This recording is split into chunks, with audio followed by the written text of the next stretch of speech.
Эхний мэдээлэл хүргэе.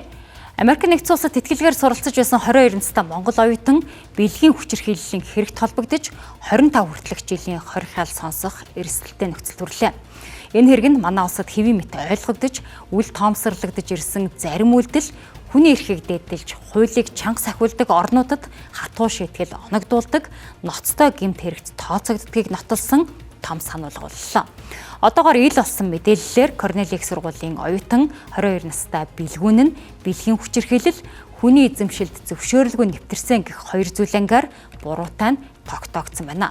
Шийтгэл одоо тогтоол гаргах шүүх хурал ирэх 2026 оны 2 дугаар сарын 24-ний өдрийн 13 цаг 30 минутад товлогджээ. Тус гэмтэрэг 2024 оны 9 дугаар сарын 1-нд үйлдэгдэж хохирогч гомдол гаргаснаар түүнийг 12 хоногийн дараа буюу 2024 оны 9 дугаар сарын 12-ны өдөр баривчилжээ.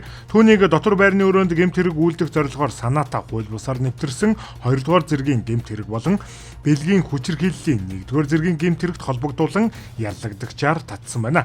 Бэлгийн хүчирхийллийн гэмтэрэг нь Нью-Йорк мужид хүнд гэмтэрэг буюу бие зэрэглэлийн гэмтэрэг бөгөөд мужийн шорондоо 25 жил хүртэл хугацаагаар хорих ял оноодог байна. Шийтгэх тогтоол гаргах шүүх хурал 2026 оны 2 дугаар сарын 24-ний өдрийн 13 цаг 30 минутанд товлогдсон байна.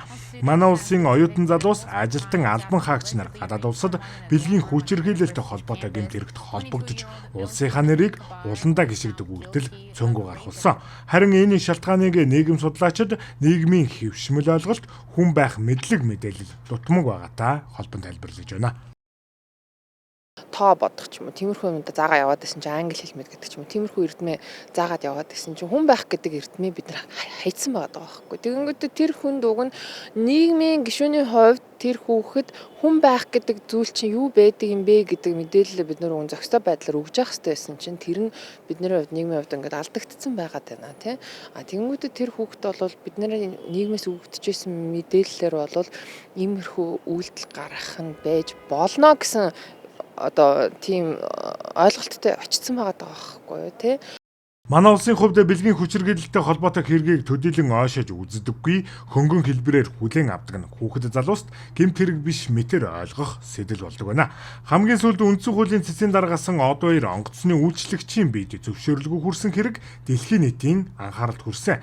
Энэ бүхэнд ганцхан хувь хүн биш Монгол улсын нэр яригдах учраас хүүхэд залуустаа хүнлэг байх, боловсон байх, бэлгийн боловсралтай холбоотой мэдлэгийг сайтар өгөх шаардлагатай байна.